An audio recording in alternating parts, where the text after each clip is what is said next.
We're back with our legal eagles, Gerard Folletti and Ron Coleman. So, gentlemen, let's talk about the Democrats' controversy and their disaster. Joe Biden is saying that he is staying in the race. He posted this, or, well, of course, his interns or somebody in his White House. He himself, I don't think, is sitting there actually on his phone. But this was posted to Joe Biden's X account yesterday.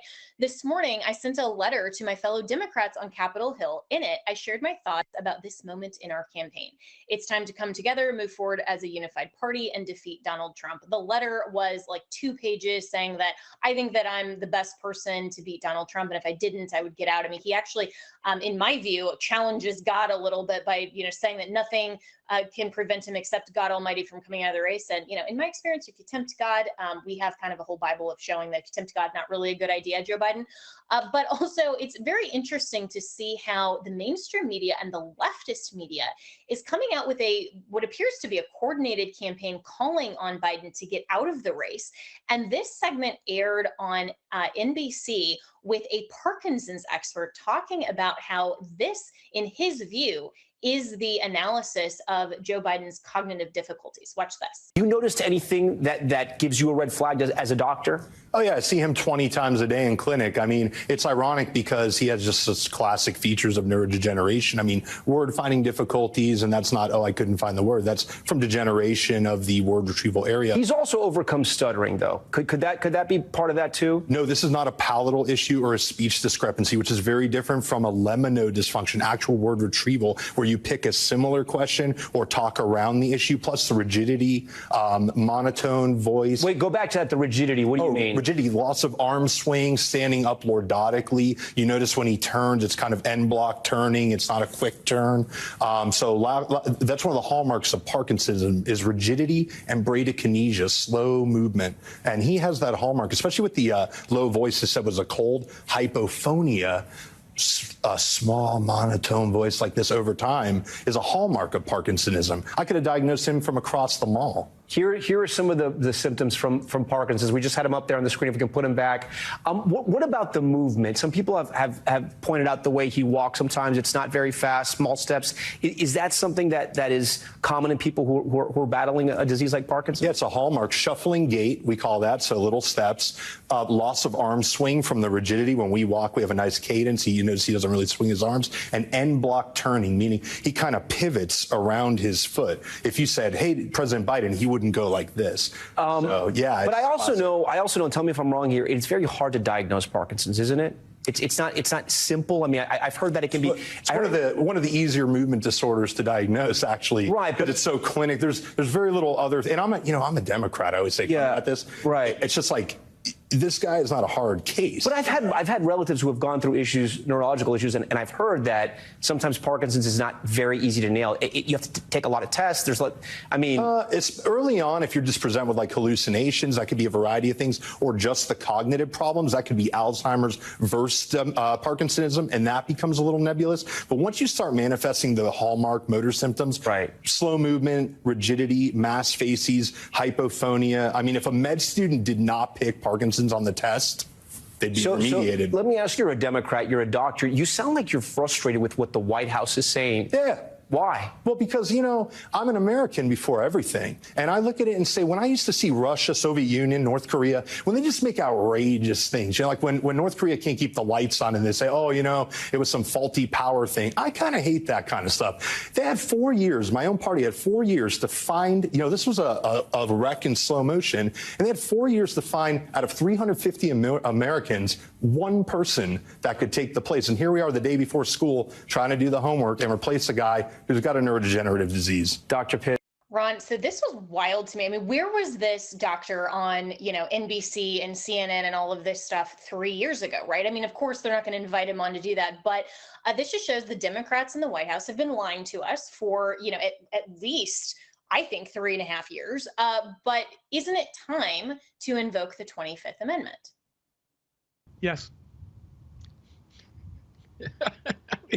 There's really nothing to talk about. Simple answer. Nothing to talk about. And this is beyond dementia, right? Parkinson's disease is a truly, unfortunately, debilitating disease. I'm not saying that the dementia isn't a big deal, but it's a degenerative disease.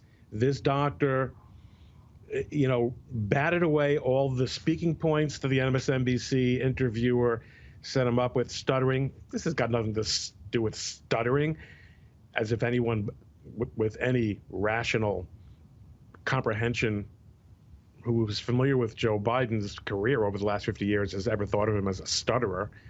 With nothing to, and this is not a hard diagnosis. It is what it is. I could spot it across the mall. Of course, the man is unwell. He was never a good person. He was never a bright person, but he was a hell of a lot more of a person than he is now, and certainly not presidential material.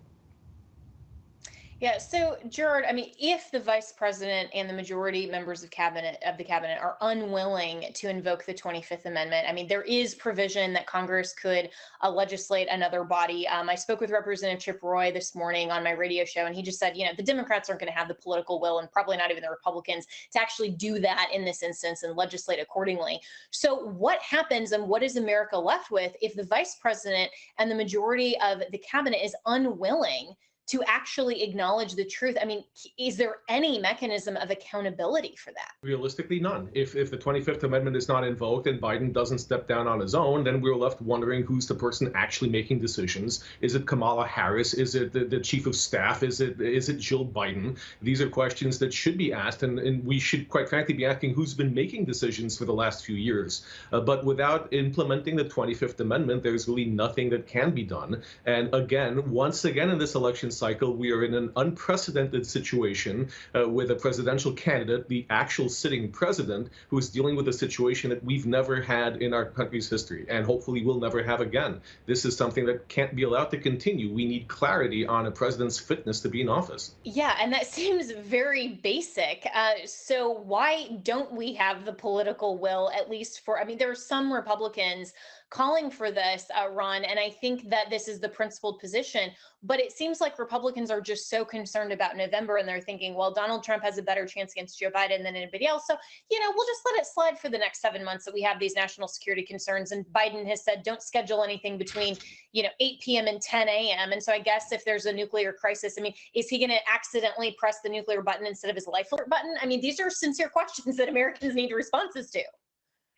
Jenna, you may be right that the consideration is a political one based on November. I'm not sure that it's a political one based on November because Biden is the strongest candidate or the weakest candidate.